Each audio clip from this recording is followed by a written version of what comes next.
जय हिंद दोस्तों। आपका अपने इस यूट्यूब चैनल में एक बार फिर से स्वागत है। आज का हमारा बहुत ही खास टॉपिक है और वो टॉपिक है आग को लेके।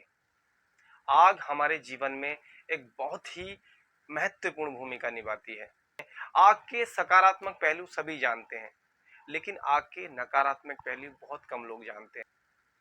कहने का मतलब ये है, यदि किसी चीज के फायदे होते हैं तो उसका नुकसान भी होता है। इसके लिए सरकार भी समय समय पर मॉक ड्रिल करवाती रहती है। हमें चीजों के बारे में जानना बहुत जरूरी है, तो आज हम आग के बारे में विस्तार से जानेंगे। आग जब तक साधारण है तब तक वो बहुत सारे कामों में इस्तेमाल होती है, लेकिन जब वो भयावह यानी विनाशकारी रूप ले लेती है तो बहुत खतरनाक हो जाती है। यानी घर में किसी छोटे बच्चे को ही बोलते हैं जाओ चाय बना लो, तो आराम से वो गैस पे आग जलाता है, या गांव देहात में है तो चूल्हे में आग जलाता है, चाय बना लेता है, रोटी बना लेता है। आग सेकनी होती है तो हम आग जला लेते हैं। कभी कोई भी काम, अधिकतर काम हमें आग से करने को मिलते हैं। यानी आम जीवन के जो काम है, हमारा खाना है, कुछ भी है, उसके लिए हमें आग की बहुत जरूरत होती है। लेकिन बस हम इतना ही जानते हैं कि आग हमारे लिए बहुत जरूरी है। आप आग का विनाशकारी रूप हमारे धर्म शास्त्रों में ही देख सकते हैं। जब श्री हनुमान जी ने लंका दहन किया तो तीनों लोगों का विजेता रावण तक थर्रा गया, यानी लंका दहन।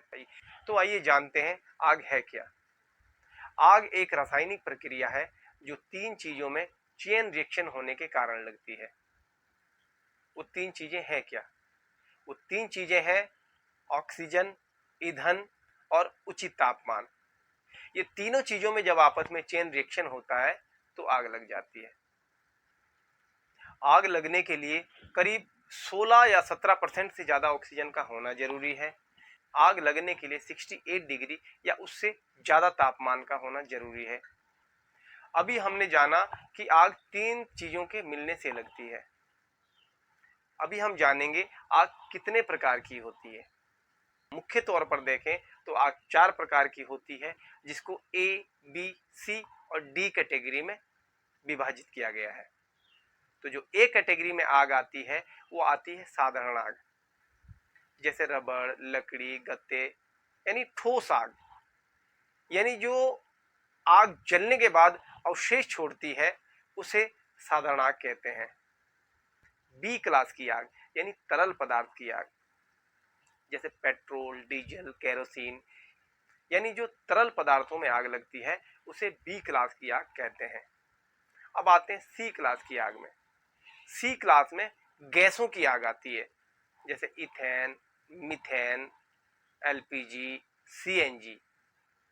साथ ही बिजली की आग को भी सी क्लास में रखा गया है। इसके बाद हम बात करते हैं डी क्लास की आग की। डी क्लास में मेटल फायर आती है, यानी जो आग धातुओं में लगती है, जैसे पोटेशियम, मैग्नीशियम, इन सब में जो आग लगती है, धातुओं में जो आग लगती है, उन्हें डी क्लास में रखा गया है, उन्हें धातुओं की आग कहते हैं। ये तो हुई मुख्यतः चार प्रकार की आग। अब जो के क्लास में रखा गया है वो किचन फायर को रखा गया है। उसे बुझाने के लिए स्पेशल एक wait chemical powder fire extinguisher का इस्तेमाल किया जाता है, जो स्पेशल तौर से किचन फायर के लिए ही डिजाइन किया गया है। हमने अभी तक ये जाना कि आग कैसे लगती है और आग कितने प्रकार की होती है। अब हम जानते हैं कि आग लगने के कारण क्या होते हैं। देखिए, आग लगने के भी तीन ही कारण होते हैं। इसमें पहला कारण है लापरवाही। 99% जो आग है वो लापरवाही के कारण ही लगती है। दूसरा कारण है ज्ञान का अभाव, यानी आप जानते ही नहीं आग के बारे में। मान के चलो या पेट्रोल में आग लगी है लेकिन आपको पता ही नहीं, आप उसके ऊपर पानी फेंक रहे हैं, तो पानी का घनत्व तो पेट्रोल से ज्यादा होता है। अब पानी नीचे बैठ जाएगा और पेट्रोल ऊपर तैरने लग जाएगा। अब पानी जहां तक फैलेगा आग भी वहीं तक फैलनी शुरू हो जाएगी। तो कहने का मतलब यह है कि ज्ञान का अभाव, इस कारण भी आग लगती है। और तीसरा जो कारण है वो है प्राकृतिक कारण, जैसे बड़े बड़े जंगलों में बिजली वगैरह गिर जाती है। प्राकृतिक जो आपदा है इससे जो आग लगती है वो तीसरा कारण है। अब जानते हैं कि आग को बुझाने के कितने मेथड होते हैं। तो आग को बुझाने के भी 3 ही मेथड होते हैं। देखिए, आग 3 चीजों से मिलके लगती है, आग 3 कारण से लगती है और 3 मेथड से बुझाई जाती है। पहला मेथड है कूलिंग मेथड। कूलिंग मेथड में आग को ठंडा करके बुझाया जाता है, यानी जो आग 3 तत्वों से मिलके लगती है उसमें से हीट को कम कर दें। यानी आग बुझाने का सीधा सा तरीका है, जैसे मैंने बताया था, आग एक रासायनिक प्रक्रिया है जो 3 चीजों में चेन रिएक्शन होने के कारण लगती है। 3 चीजों में से किसी एक चीज को भी आप हटा दें तो आग स्वतः ही बुझ जाएगी। तो पहला तरीका है कूलिंग मेथड। कूलिंग मेथड से हम उसके टेम्परेचर को कम कर देते हैं और आग बुझ जाती है।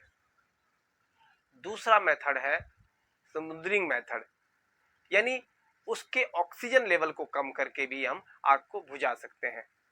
जो समुद्री मेथड है उससे ऑक्सीजन लेवल आग का कम किया जाता है। तीसरा मेथड है स्टारवेशन, यानी भूखे मारकर। कहने का मतलब ये है कि जो उसमें ईंधन है, ईंधन को हटाकर भी हम आग को बुझा सकते हैं। यानी मान के चलो किसी कुर्सी में आग लगी है, उसके बगल में सोफा है, उसके बगल में कोई दूसरी चीज है, फिर कोई तेल का टैंक पड़ा हुआ है, ऐसी बहुत सारी उसके आसपास चीजें हैं। अब आप क्या कीजिए, उसके आसपास की सारी चीजें हटा दिए, कुर्सी में आग लगी रहने दीजिए, जब तक जलेगी जलेगी, और जैसे ही कुर्सी की आग बुझ जाएगी, आग खुद ही समाप्त हो जाएगी, उसके आसपास की चीजों में आग नहीं लगेगी। तो ये सबसे जो लास्ट वाला मेथड है, यह है स्टारवेशन, यानी भूखे मारकर, यानी आग को उसका ईंधन ही ना आप दें तो आग बुझ जाएगी। और अब बात करेंगे फायर एक्सटिंग्विशर की। आग को बुझाने के लिए भी मुख्य रूप से 4 ही फायर एक्सटिंग्विशरों का इस्तेमाल किया जाता है। सबसे पहला फायर एक्सटिंग्विशर है वाटर टाइप फायर एक्सटिंग्विशर। दूसरा फायर एक्सटिंग्विशर है फोम टाइप फायर एक्सटिंग्विशर। तीसरा फायर एक्सटिंग्विशर है एबीसी टाइप फायर एक्सटिंग्विशर, जिसको हम डीसीपी फायर एक्सटिंग्विशर भी कहते हैं। और चौथा जो सबसे लास्ट फायर एक्सटिंग्विशर है वो है CO2 फायर एक्सटिंग्विशर। अब बात करते हैं सबसे पहले साधारण आग की। साधारण आग को बुझाने के लिए आप मिट्टी डाल सकते हैं, उसके ऊपर पानी डाल सकते हैं, वाटर टाइप फायर एक्सटिंग्विशर का इस्तेमाल कर सकते हैं। इसके बाद आप फोम टाइप फायर एक्सटिंग्विशर का इस्तेमाल कर सकते हैं, वेट केमिकल फायर एक्सटिंग्विशर का इस्तेमाल कर सकते हैं, एबीसी फायर एक्सटिंग्विशर का इस्तेमाल कर सकते हैं। इतने सारे तरीकों से साधारण आग को बुझाया जा सकता है। और दुनिया में जो सबसे ज्यादा आग लगती है वो साधारण आग ही होती है। दूसरे नंबर की जो आग होती है वो आग होती है तरल पदार्थ की आग। अब तरल पदार्थ की आग में हम उसे मिट्टी डाल के बुझा सकते हैं, फोम टाइप फायर एक्सटिंग्विशर का इस्तेमाल कर सकते हैं, CO2 टाइप फायर एक्सटिंग्विशर का इस्तेमाल कर सकते हैं, एबीसी टाइप फायर एक्सटिंग्विशर का इस्तेमाल कर सकते हैं। अब बात आती है सी क्लास की आग की। सी क्लास की आग के लिए सबसे बेस्ट CO2 फायर एक्सटिंग्विशर होता है। अगर आपके पास CO2 फायर एक्सटिंग्विशर अवेलेबल नहीं है तो आप एबीसी टाइप फायर एक्सटिंग्विशर का भी इस्तेमाल कर सकते हैं। अब बात करते हैं डी क्लास की आग की। डी क्लास की जो आग होती है, इसे बुझाने के लिए स्पेशल ड्राई केमिकल पाउडर का इस्तेमाल किया जाता है। तो मुख्यतः आग 4 प्रकार की होती है। 5वीं प्रकार की जो आग है वो किचन फायर है, जिसको बुझाने के लिए वेट केमिकल पाउडर का इस्तेमाल किया जाता है। तो आज के लिए बस इतना ही। आशा करता हूं आपने आग के बारे में आज थोड़ा बहुत जरूर सीखा होगा। यदि फिर भी आपके कोई क्वेश्चन या कोई क्वेरी रह जाती है तो आप मैसेज द्वारा मुझे जरूर बताएं। आगे जल्द ही मुलाकात होगी एक और शानदार टॉपिक के साथ। तब तक के लिए सबको नमस्कार। जय हिंद।